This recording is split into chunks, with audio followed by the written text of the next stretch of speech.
Hey everybody, welcome to a conversation on Genesis. We're all here. We're here.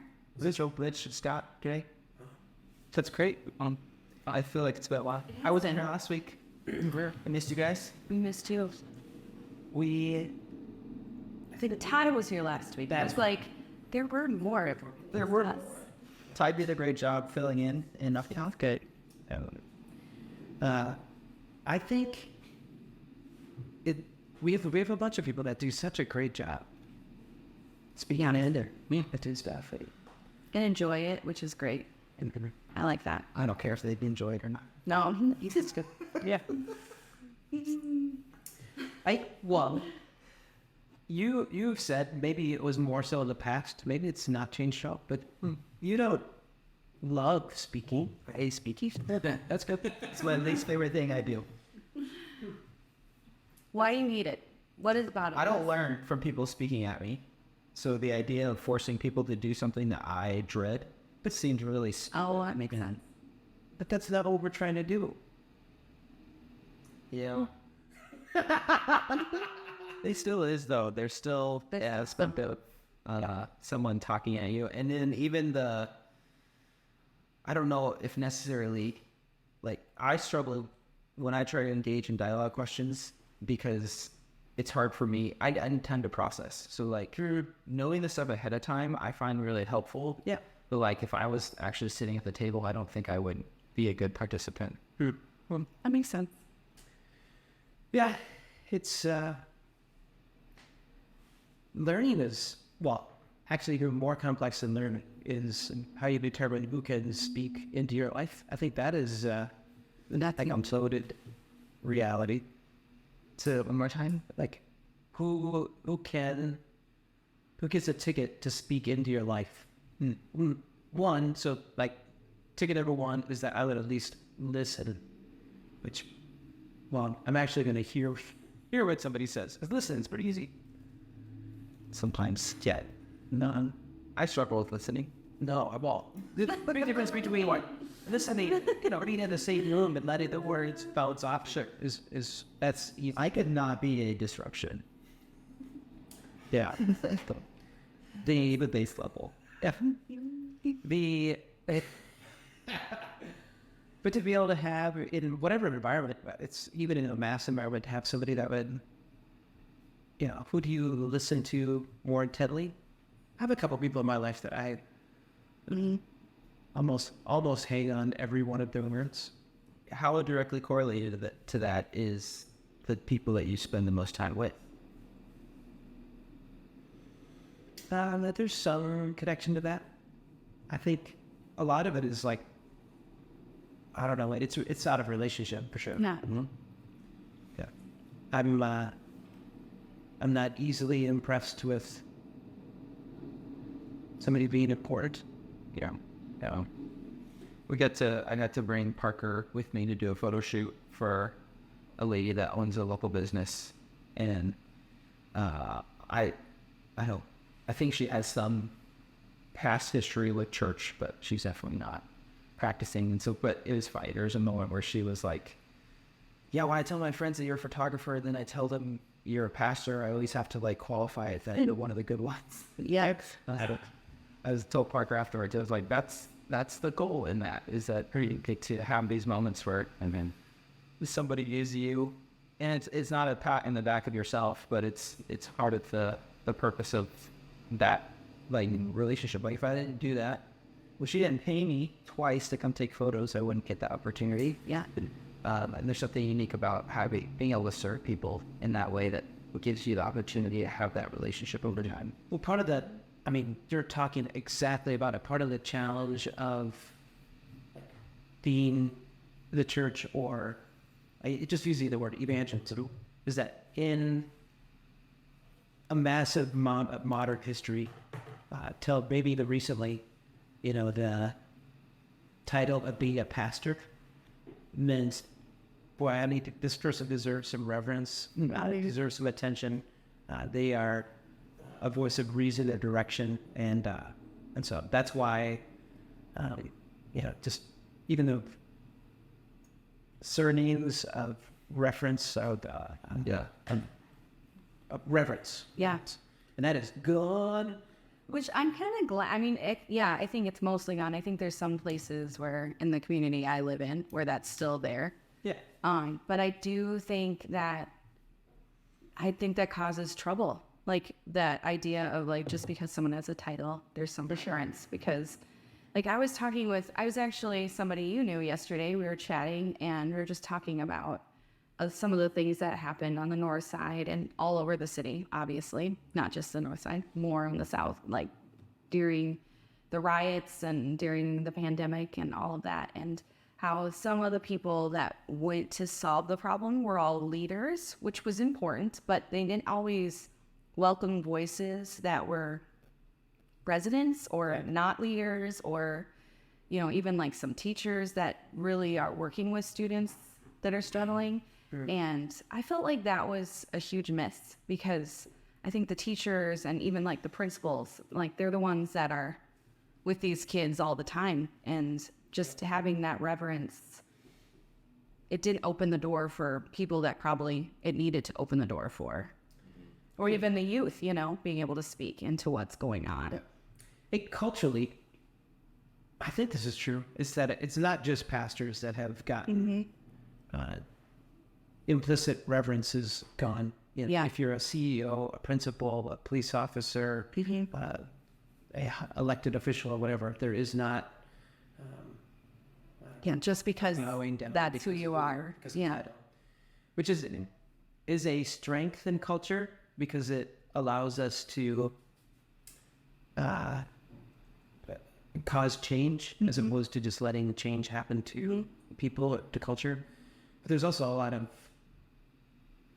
I think some of the challenges of it is that everybody starts from this even negative baseline of trust. Yeah. And then that could lead, just if you don't trust anybody. Yeah. It makes relationship hard. Community. Working together. Going back to like about people speaking into your life, I think if the key to trust or letting people speak into your life, if one aspect is that built relationship, then the default is going to be no trust. Have view. I can only let people that I have relationship with speak into my life, and everyone around you, you're going to have distrust of. And I've been, everybody who's talked to me for longer than half an hour probably has heard me reference Dr. Nimmer Cloud, because I love his books. But he wrote one this year on trust, and I was literally pulling it up as you guys started talking about trust, because he has just 5, like, the relationship is important, having people in your life that can do that, but then anyone outside of your life, there are 5 things that he just kind of says, if they're doing these things, they're gonna pour into you well, or they're going to give good advice or whatever. And it's understanding of people, it's motive, like what are they trying to get out of it? Is it just for them? Is it for someone else? It's ability, and then character and track record.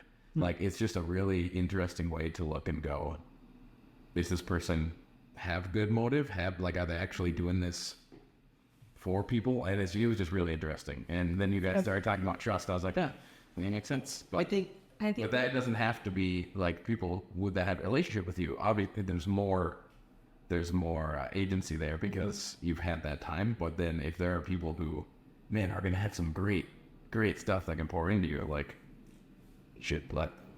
Yeah.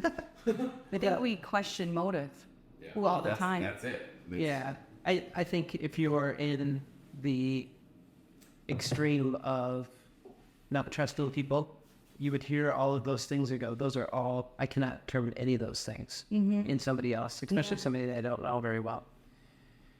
And I think, the natural steps that come out of this is that you go, somebody who can't trust anybody also is going to have a hard time trusting God. And I just think people that would say, and it's, again, I'm not immune to it, who can speak into my life, who has disqualified themselves from speaking into my life. That's kind of interesting to think about too. And then to bring God into that formula. Does God have, it feels like a sacrilegious thing to say, but man, it's so real. Does God have the right to speak into my life? Yeah. Well, and I think too, like, it is like even just talking about what you just said, with Dr. Henry Cloud, I always get it wrong. But like all his books on boundaries, like I think I'm personally always trying to process boundaries and what are healthy boundaries and what are not, because I don't think I naturally have that. And so trying to process who I can trust and who I can't trust does feel like part of boundaries. Yep. And so I struggle with knowing if it's okay to be slow to trust, if that makes sense. Yeah. And then I'm fine. I don't know why. It's been a while, I feel like. Anyways, okay, look at that. I did it. But like in that, like I think God, like I do trust God pretty wholly, even though I don't always know what that means, I guess. I don't always know if I'm following that as well as I can or but like I think that like that's actually, it's easy for me to go, okay, like I know that I can trust God, and it's really hard in real life to trust people. Like I know that's weird, but it feels like I feel like I have a little bit of the opposite of what you said. Interesting. Yeah, I think we all have different bounce back temperament. Yeah, I think about like there's each of us in a room have maybe a different extreme in it, or all across the board. And then, I feel like I have a lot of times a moment where I can be, upset or angry or distrusting, but then pretty quickly, and I would love if I would necessarily, like, I don't necessarily even know what was the switch that flipped, but I was like, okay, I'm back, and that could be frustrating for people in a relationship with me, and so I realized that. But other people, this week we're gonna be playing a little game of just some words or phrases, and does this mean that when you say these things, is life good or bad? And so some people, when they hear the word busy, they would say, life is really bad. Or, and I would say, ooh, life is probably good. Goodness. I get to be busy. Yep, pretty good. I have something to do. Yes, exactly. That's the sky. That's funny. Predictable, I think, is another one that's pretty bad. Pretty bad. Is it bad? I hate it. Yeah. I want it to be like, it's weird. I want this like perfect medium of like predictable, but then also not. Like I want to be able to, like freedom to adjust the predictability. I don't want to be completely surprised. I totally get that. Surrounded by family. Pretty good. Yeah. Okay. Facing challenges. Probably good. I go, man, there's some challenges I really like, and then some I'm like, blah, no thanks. I like all of them eventually. All the movement, they're all good. Right. Yeah, exactly. Yeah, for sure. Every challenge to opportunity. But if temperament or humanity would, every one of these words or phrases that we're going to say, everybody would put it exactly in the same spot, it would actually be pretty simple to teach some biblical principles or read biblical narrative and be like, okay, we're all in the same spot here. Yeah. But it'll be interesting as we walking through Genesis come to an era that there's an infinite number of things to grab. But it starts off in 23 and 24 where Sarah dies, which is enough to send a lot of people into a spiral. Yeah. Mom dies. Dad dies. There is feeling like a foreigner, incredible financial blessing. There's getting married, a spouse identified and getting married. There's kids being born, and there's also being marginalized and excommunicated. And so, like, all this is happening at the same time. And so you look at their scenario, go, how is the relationship with God going through all this? Yeah. And I think it's some people would say, I don't care. Yeah. Some people would say, this is look at these terrible things, and it must have been really bad. And some people would say, things are, I don't know, they seem to be doing pretty good in the relationship with God. And I think just to have each of us have an opportunity to look at in life's highs and lows, how are we measuring if our relationship with God is okay or not, if it's good or not, or bad or not, and realizing that while the emotions and the things and the happenings are and happen, God is consistent through it all, and he can be trusted. But that's, again, super easy to say, and it's going to be different for each of us and how we process that. Yeah, like I was just thinking that if you're trying to measure or if your relationship with God is good or bad, the reality is the only contingent is you, unfortunately. Yeah. Can kind of suck. Share it. Yeah, right? Like, that's a tough one. Yeah. Yeah. What is it, we're going to ask this question, what does it say about God that he has relationship with imperfect people in imperfect situations? What do you say about that? Well, I mean, one thing you just say, well, that's obvious because there's only imperfect people in imperfect situations. But I feel like when we open our mouths and start talking about that, it becomes more complicated. It's confusing. Like I feel like because it's so easy to measure a relationship by human relationship. Like there's relationship I have with imperfect people that are hard, that's harder for me to have, or, like, or even like boundaries and trust or whatever. Like it's easier. I don't know if easier is the right word, but like in human relationship, like it's easy to have check boxes. Like, okay, this person did this, and this.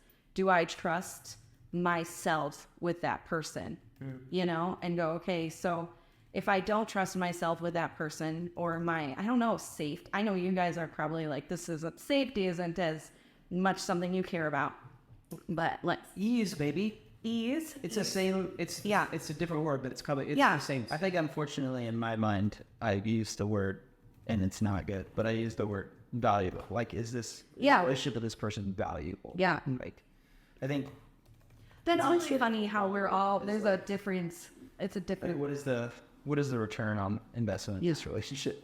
Yeah. I think money, it's I said it official. Isn't it nice when, we all have not that God would do this, but he goes, boy, relationship with you is a lot of work. that is a bit embarrassing. Yeah. And it's, so it's what? All those words we use are words that God probably has with us, which is tough. Yeah. Well, I mean, like if you're in God's shoes and you look and you're like, is that valuable? Is that person a safe person for me? Like, can I trust? If it's about God trusting us, even though we see in the Bible, he entrusts us with all these things. But if it's about us earning that trust, then we probably blew it. Yeah. It's the worst thing, though, is that, so you process all about how God has relationship with humanity in spite of humanity's issues and imperfections. And then Jesus, right before his crucifixion, he goes, all right, new command. What's it going to be? No. Love like I have loved. You just go, that's the...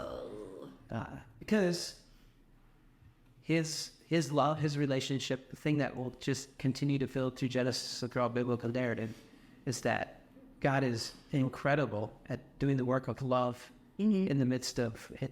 No guarantee of it being returned, and it is returned at such a crummy level. Yeah. But God is, it's like there's words like gullible or Naive. Yeah. But that's not that he is that, but that's what we would say. He behaves that way. Yeah. Like. Yeah, he really likes us. Yeah. Really loves us and desires. He truly has unconditional love, which I think, again, is that it's very easy for us to say, as followers of Jesus, we have unconditional love. Okay, until the conditions are wrong. Yeah. Yeah. Mm-hmm. And so as we, walk this to and to ask the question, what do you need to be reminded of as you measure or evaluate connection with God? It can feel like, so we glance off of this narrative of there's a lot of things happening. Jacob and Esau are born, and there's family conflict is right away. The last words of this section is that Esau gets married, and it was like a tear or a thorn in the flesh. That family, great. Wasn't that great? So lovely. That family was a pain to our family. That part of our family was a pain forever then. Mm-hmm. And so when you have all these things that are good and bad, and you go, God, are you with me in all this? What would you need to be reminded of? Yeah. And what do people in our world need to be reminded of as they evaluate their connection with God is such an important conversation, because it's easy answer to just go, they just need to be reminded that God loves them. But that's hollow or empty to a lot of people. Yeah. I know, like some of the processing in these last few weeks of Genesis, like it's been like there's good things where I go, okay, I can see how, even though this is hard text, I can see how this brings hope to the Israelites. Like, why did they write about this? Like, there can be some hope found in these scriptures. But if you're not somebody that, like when we're like, even when we say, God did all of this so we can have a relationship with him, if you're someone that's like, who does God think he is? Yeah. Like, this hurts. This isn't, I don't know, is it as encouraging? You know what I mean? And that's something, it feels really gross to say that out loud, but like that's something that's been a struggle, or something I've been thinking about a lot, is like, if you're someone that says, I don't know why I even want to have a relationship with God, this doesn't feel very encouraging. Yeah. Yeah. Well, it's part of the reason that trying to communicate the context does matter. Like the original intent of the writers and the communication of this matters a lot. Mm-hmm. Yeah. Yeah. So it's a group of people that do desire a relationship with God. Yeah. And so a baseline in this is processing narrative could it convince me to desire a relationship with God? No. Which, man, isn't that often the point of the tool? Sometimes I think, let me convince you to desire a relationship with God. Yeah. And the thing that I just see over and over, even in this narrative, is that God is not trying to convince them to desire a relationship. He's going, now maybe he doesn't do the groan, but he goes, all right, He might. let's restart this. I'm gonna give you opportunity again. Yeah. I want to have a relationship with you. Yeah. And in the midst of this, which is like I think a big part of this narrative is that while he's doing that, he isn't eliminating all challenges. He's not saying, oh, I've got a way to convince them to desire a relationship with me because I'm just like this fix-all. Yeah. God doesn't fix it all, but he's with us in it. Yeah. Yep. That's good. Bitch. Your turn. I mean, a while back, Noah Gunnarsson wrote a song. And he doesn't usually sing it live because it was kind of a vulnerable moment of digging through his beliefs and his stuff. But it's called Jesus, Jesus. And it's essentially him going, hey, Jesus, here's all these things. And at one point he says, I know you say, forgive them for they know not what they do, but sometimes I think they do. And I think about you. And then the next thing is there are some people who follow you, but they've treated me mean. Like they're not great. And I think looking at that and just hearing that is something, it's like, yeah, for us to show people that God desires relationship is for us to follow him and for him to see him desire a relationship with us and us desire a relationship with them. It's the, you'll know I'm a follower because of your love. It's the love of the people. So I think for us, like, sure, are we going to teach through Genesis and people go, oh, I want to connect with God? Maybe not. But are there going to be people who sit down and get coffee and they go, well, I don't really desire a relationship with God. Oh, that's fine, because I desire a relationship with God, and I know that you're valuable to Him, and I want a relationship. Yeah. Like that kind of. Then it doesn't get as pointed and like those words all the time, but it's important. So it's kind of interesting to look at it and just go, we gotta care for people. Yeah, it's so good. God is not going. I like that. If only they would want a relationship with me. He's going. Oh, I have no relationship with them. He's going, they're gonna know me because you love them. Yeah. Then Jesus said that. Yeah. Yeah. Boom, Jesus. Boom, Jesus. We'll see you guys next week. Later.